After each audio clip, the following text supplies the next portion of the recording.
This episode is powered by Anivia Pickleball. Based in the heart of Vancouver, BC, whether you're new to the game or a seasoned vet, they have the paddle for you. I myself am currently using their Voltex Gen 3 Pro, which comes in both mid and lightweight. A big thank you for the team at Anivia for taking a chance on me in this podcast. And for listeners of the podcast, if you enter AGorman15 at checkout, you get 15% off. Check out Anivia.com now. That's AGORMAN 15 at checkout. On with the show.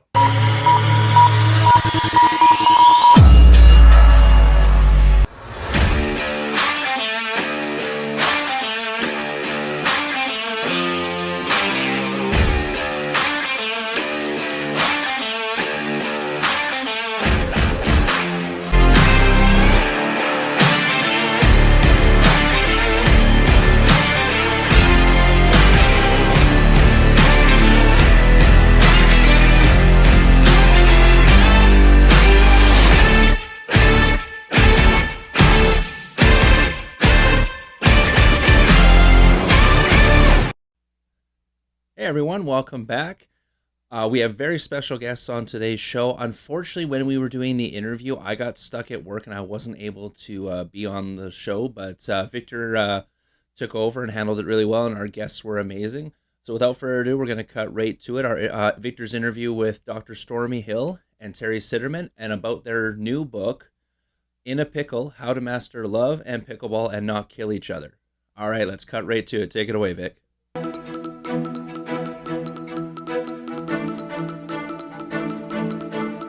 Well, hello everyone. Alone today, just Victor talking today. Andrew is busy, unfortunately, but we have some great guests over here. We have Dr.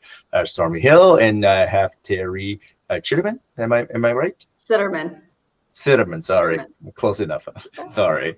So quick bio of Dr. Stormy Hill. She's the owner of the two occupational therapy business, helping special education student and adult with mental health challenges. And also a pioneer in the development of sensory room in a rehab facility.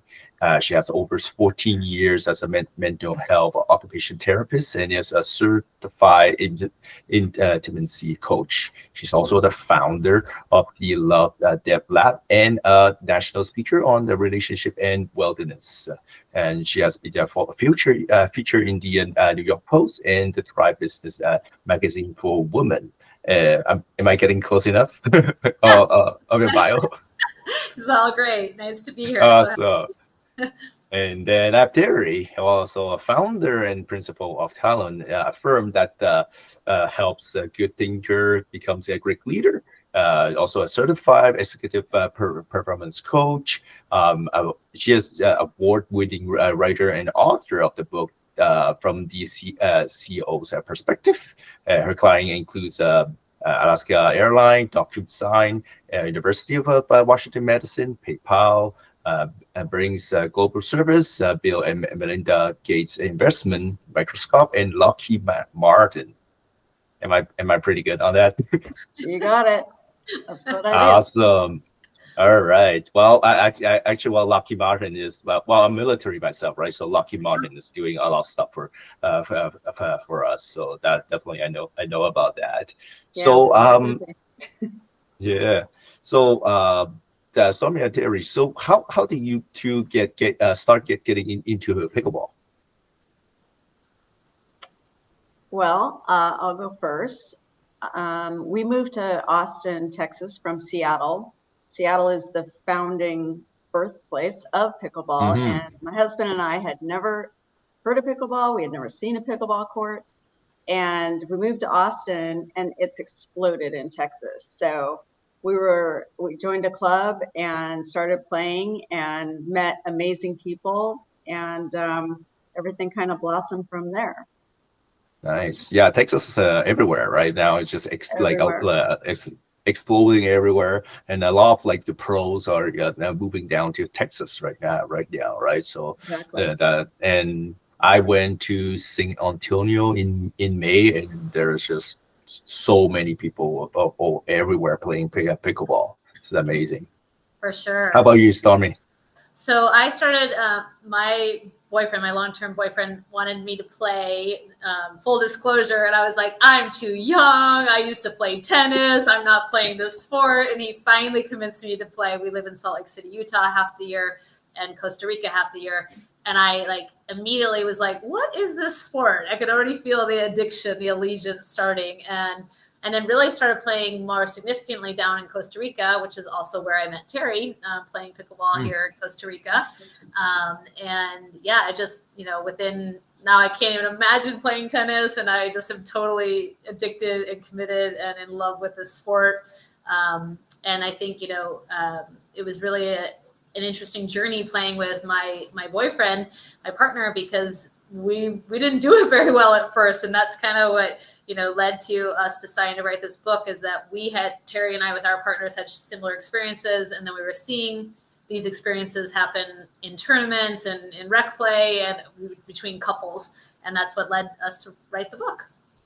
Oh, I see. Yeah, I was about to talk about the book, but you kind of let a little bit the subject into it. And I can say to myself, I play quite a bit of pickleball. My wife also kind of play a little bit pickleball, but it's not easy. Like playing with couples is always not easy. And we have a couple of couples in the Edmonton area that plays together all the time. Sometimes it goes well, sometimes does not well. Myself, it never went well, unfortunately. even though we win some gold medal, like we did win some gold medal, but I don't think it's an enjoyable experience, right? Sometimes, right? Yeah, and that's exactly why we wrote the book. Exactly, and there's a reason. And actually, Teri was like, "There's only one pro couple that play together, and there's probably a reason for that because it's not easy to do." Yes, exactly. Well, I just watched not long. It's running the PPA Milwaukee, right? The Julian Arnold and Lauren Stratman. I was like, how they do that? Well, technically, there's another couple, Lucy Kovalova and Matt Wright. They're also playing, but yes, but it's not easy. It's definitely not easy. And then you have technically it was a couple, I don't think anymore. Anna Bright and James Inanovich. I think it didn't work out somewhat. It did not work out. Yes, exactly. So tell me about not spoiling everything from the book. Like I know like this is some sort of inspiration to write a book, but also what makes you I need to share my experience right to the people. Why makes you want to do that? Mostly because we experienced ourselves how difficult it was to play with our partners and how we really wanted to be able to do that. And it was a challenge to the point where for me, I was ready to throw in the towel and say, forget it, I'm done. And I didn't really want to do that. But it wasn't just me and it wasn't just Stormy. We were seeing other people like you described, Victor, being, wanting to play together, but really facing these challenges that are sometimes unsurmountable, So we gathered all our expertise, all our storytelling skills, and wrote a book to help people. And I was at a professional, we were playing the amateur side, of course, but we were at a PPA event down in southern Utah when kind of been mulling it around, like, I think this could be a good book. And it really is the first book ever about sports and relationships, because pickleball is one of, it's obviously the fastest growing sport in the US, but it's also, you see so many mixed doubles teams coming in, and a lot of whom are couples. And so in navigating the highs and the lows of that, but we were at this tournament down in St. George, Utah. And I said to my boyfriend, I said, oh my gosh, watch, this couple's going to lose this point, because they were in conflict on the court. They were arguing, or they were rolling their eyes at each other, or yelling at each other, or whatever. And then sure enough, they would lose the point. We started watching, and it was like this little ad hoc experiment. And then we started talking to couples that were playing. one of whom beat us, and they had a great vibe in the court. And they're like, well, we had a great vibe in the court because we were winning, which I thought was so funny. And so anyway, it just kind of led. And then when Teri and I brainstormed about it, we were like, yeah, this needs to be written, because we had countless examples in our own relationship and then also in our friends who basically all play pickleball, of not navigating that well. All right, I see. Without spoiling everything, let's say you have you're playing in a tournament, and obviously you're in a couple, and then you have a difficult time talking to your partner, or your partner's like, no, I'm not listening to you. I want to do my own things. Starting to have the conflict. What was your example to try to de-escalate the situation? Go ahead. Yeah, so I think, you're talking about tournament play. So already you're kind of in a heightened state. So we talk about in the book that pickleball is a microcosm of your relationship, right? Because it's an intensified space. It's tight, it's small, you're trying to navigate, you're trying to move forward together and backwards together, right? And then you throw in tournament level play. So now you've just upped the ante on the intensity, the competitiveness, right? The emotions that can run, the nervousness, the anxiety, all of it.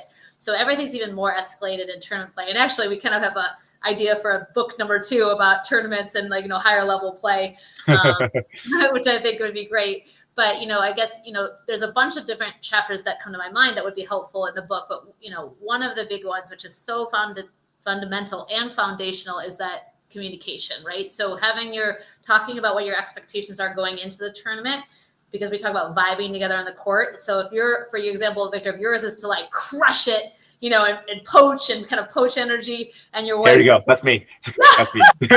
That's me right here. Right. I'm guilty of it. I'm telling you that. And let's just say your wife is like, I just want to go have fun, right? Like, you're probably not going to vibe together, especially at the tournament level. So that kind of communication about your expectations. We talk about setting an intention, like each of you, and then collectively. So there's so many different strategies. And one of the things that we found, which was why me as a relationship coach and Teri as an executive coach was a perfect combo to write this book, is we took our skill set from our other worlds of our therapy and coaching world and put them into this book, because it is a little microcosm of your relationship. So there's just tons of strategies in the book that would be helpful for this. Yeah, I would add, when you're walking onto the court is the worst place to give feedback, and especially in a high stakes tournament. I mean, it couldn't be any worse in that situation. So practicing emotional intelligence is key, meaning understanding, being aware of what's going on with you, being aware of what's going on with your partner, and understanding the impact you're having. I mean, if you're sitting there rolling your eyes because your partner keeps hitting into the net, yes, you want the pain to stop. Well, I know you, Victor. Right here. I'm married to that guy. Raising my hand. That speaks loudly, and it's not going to help you win. It's not even going to help your partner play better. And it's certainly not going to help them stop hitting it into the net. So, the more positive and supportive you can be, even when things aren't going particularly well, it's going to be better than doing the things that come naturally. Totally. And Teri mentioned pickleball EQ, your emotional intelligence. And we created a quiz that we have in the book, because emotional intelligence definitely matters more than IQ in the book. In life. That's great. That helps a lot. I think I need that. I need that book right away now. just thinking about it, because I do have quite an issue on it. Obviously, because also there's another problem is skill discrepancy, right? Totally. My skill, I'm pretty much a 4-5 level player, but my wife is like kind of hovering around that 3-5, right? We almost have a one level of differences, and then sometimes my expectation as a 4-5 is like, you're gonna get all you're able to defend every ball, but for her is like, well, I can't get those balls. I just can get some ball if possible. Then then sometimes I got frustrated, like, why are you not getting that ball? Yeah. Right. Yeah, absolutely. Skill discrepancy is huge, and you're going to have it, especially as more and more couples are flocking to the courts. Mm-hmm. And what you just described, Victor, is having an intention versus being in tension. So if you guys can get aligned before you walk out onto the court in terms of, is she just covering the line? Are you covering the middle? Are you, like, who's doing what? So she knows what her job is. You know what your job is. You can save the being in tension and, stick to what you guys came for. Yeah, it is. And sometimes I don't. Like in tournament, I started to maybe 70-30. Sometimes I end up 99-1. That's the problem. Well, it'll be interesting to see what happens in your relationship. I know, I know. So that's why I think that this year we just play one tournament and that's all. We used to play much more tournaments. And that's in the book too. Like deciding to play, rec together, but maybe not tournaments together, or deciding you're going to play some tournaments together, but play. Right, you're going to play down to her duper rather than at your duper, right? Obviously, anyway. But that, that sort of that can be, you can navigate that. We have a funny thing in the book about about a throuple, but it's like bringing in a third person, not talking about romantically, but talking about maybe you have a tournament person that you play with, but you play rec with your wife. So there's so many different ways to navigate it, and it really is transposing these strategies that we use in life and love and relationship onto the pickleball court, because we're playing with we're talking about playing with our partner, our loved one. And we say that, like, if you're playing pickleball with the person that you are sleeping with, there's bound to be challenges. Yes, that's for sure. Talking about the book, what will be your favorite chapter that you'll recommend? Like let's say someone's like, I'm not too sure I'm gonna read the whole book, but wanted to just have a quick glance, let's say, and then which one if you will suggest us to have focus on? Well, I have two favorite chapters, and I need to know, Victor, are we on a PG-13 podcast? Tough to say. There's a couple of youngsters that listen to our podcast. Okay, well, this is a lesson they should learn early, so I'm going for it. So chapter 1 is the first rule of pickleball is don't be a dick. And the second rule of pickleball is don't be a dick. That's my favorite chapter. And the other chapter, to follow it up very quickly, is safe words. Safe words and psychological warfare. Those are my favorite chapters. Agreed. I think I love all of our chapters, of course, but I think for me, because it always, as a therapist, it always comes down to communicate. As a human, it comes down to communication. So chapter 2, which is no one thinks they're a bad communicator, is my favorite, because I think it's full of good communication skills, which will serve you in life and love and pickleball. Yeah, but for sure. But sometimes I can say, like, it's easy to say, because I do see because myself, I'm also a certified referee for pickleball. So I attained the highest level of referee. So I do see, I did ref all the matches all the way to pros, right? And then sometimes you have a couple playing, and then you're like, well, yes, you see them what is happening. Like, I see them, like, how they're arguing, and then you say, okay, I'm not going to do this when we're going to play. But when you arrive to the court and I'm playing with my wife, I'm doing the same mistake. And then you're like, but why? I just saw it, and I'm saying it to my head, but why I did do the same mistake, right? And that's sometimes problematic. That's really well said. And we quote Einstein in the book, like, doing the same thing and expecting different results is the definition of insanity. So the idea is to do something different. And that was certainly one of our intentions in the book is, we say we wanted it to be helpful, relatable, and full of strategies, right? For people to give them tangible tools so that you don't just get back on the court and be like, break the first rule of pickleball, which is be a dick, And by the way, that's not just men. We're talking about men and women equally on this one, right? Everyone has a tendency. I mean, and Teri and I talk about very openly our own struggles with, being unkind and being ruthless and whatever to our partners. It doesn't just go one way; it goes both ways. Yeah, exactly. The other thing I would add is, you walk out to the court and you end up doing the same thing. Well, if you're practicing pickleball, right? You want to get better. You're practicing pickleball. These are also communication strategies, feedback strategies. These are things you also have to practice. So just like you're being mindful about pickleball practice, you got to be mindful about how you act on the court. Agree. And for some reason, I just don't know what to. Sometimes just don't know how I practice it, because when I play with like a stranger, so some not really stranger, I'll say like people still I know them, but it's not like my wife. For some reason, I don't act this way. I'm like a lot of people tell I'm very friendly, very easy to play with. But Yeah. as soon as I play with my wife is like I become a different person. Like, and then my wife's like, "What is going on? Why are you so good with all the other people, but not with me?" Totally. You literally just described the premise of the book. Exactly. That is Okay. exactly why we wrote the book. Exactly. We all treat strangers better than our partners. Here you go. I should be your subject matter already. You can Yeah, study me. man.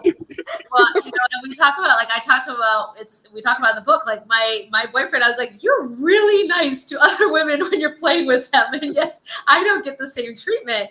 And what we came to, and Teri was like, let's like explore that a little bit. So we actually talked to like our pro here in Costa Rica, who also like represented Costa Rica in the World Cup in Peru recently, and she plays a lot with her husband, who's very high level player, and their thought, which I love, was that it's because we expect more from our love partner, right? We expect more from our spouse or our significant other. So we just expect more, and we think that that's going to translate into pickleball skills, but it doesn't necessarily.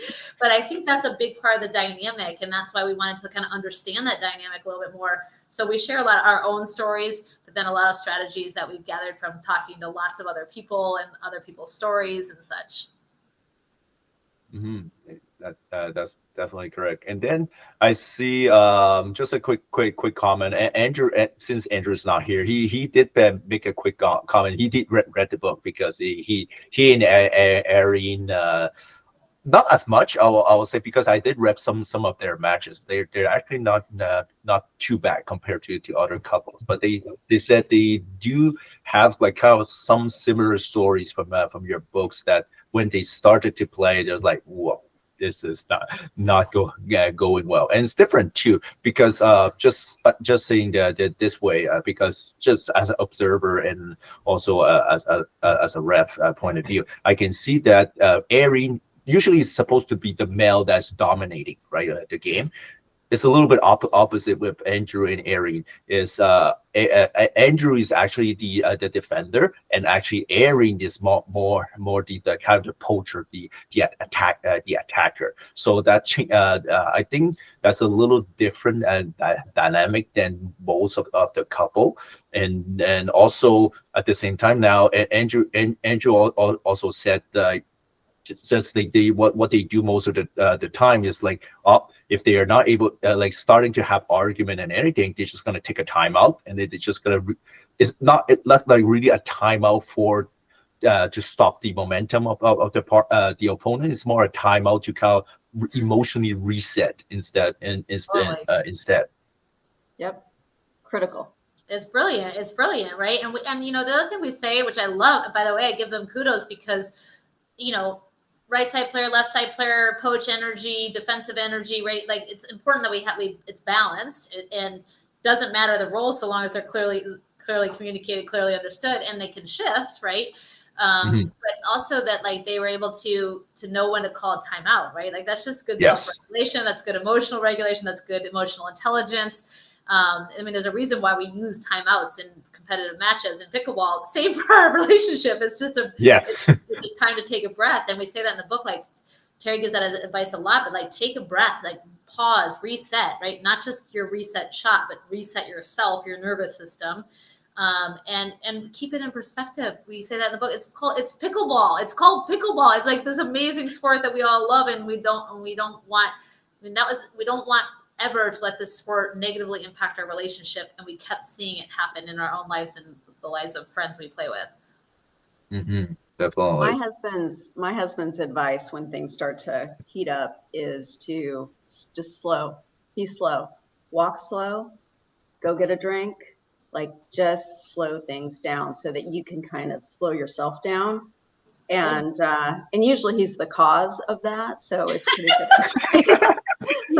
Yeah, we're all guilty. The male is unfortunately very guilty of it, and I don't lie about it, and I don't blame anyone about it. It is true. It's usually the male that's the source of the problem. It is. Yeah. It's like gladiator mentality, or like DNA or something. Totally. And we laugh. But someone asked my boyfriend recently if he read the book, and he goes, "I am the book." So and I was like, yeah, a lot of that's true. So.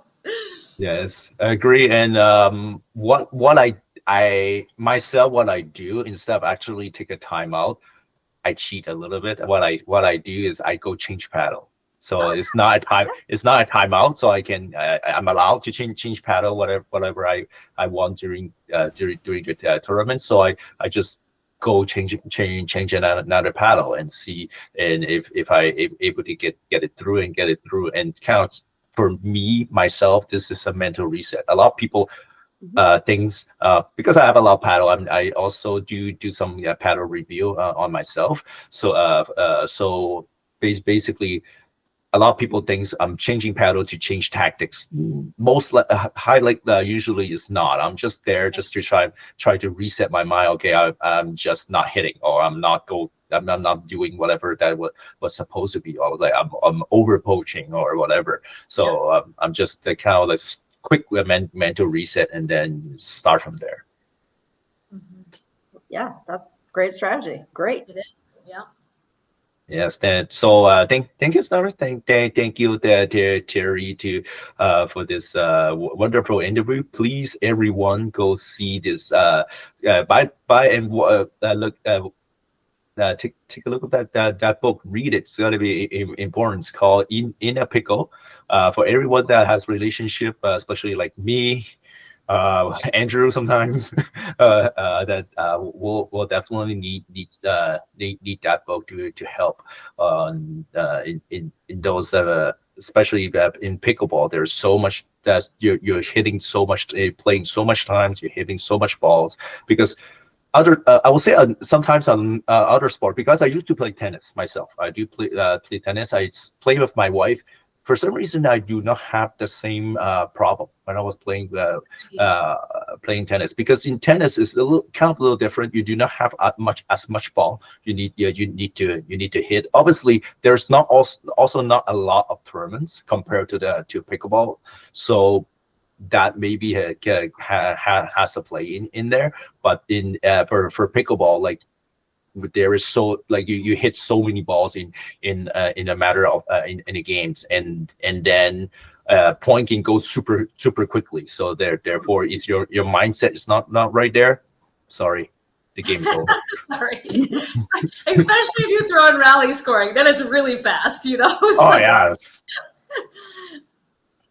All right, thank you so much for joining our podcast. Like I said, please read the book. It's gonna be a game changer if you're in a relationship, especially me. Thank you so much for having us. Thank you, Zoe. Thank you, Teri. All right. Thank you again to Dr. Stormy Hill and to Teri Citterman for this awesome interview. I have read this book, and it is very, very good. So make sure you go to the show notes below here. I have links to go buy the book. I have Stormy and Teri's Instagrams, the book itself's Instagrams, the book's TikToks, all that stuff, and also a full bio up on Stormy and Teri. So thank you to them again for reaching out to us and doing the interview. So hey, Christmas is right around the corner, guys. So if you play with your partner, if you play with spouse, boyfriend, girlfriend, whichever, this is a great book to have. I'm just reading it. I can already relate to a bunch of the stuff in there with how me and Irene play together. So make sure to pick it up. That's In a Pickle, How to Master Love and Pickleball and Not Kill Each Other. Thanks again, guys. We'll see you next time.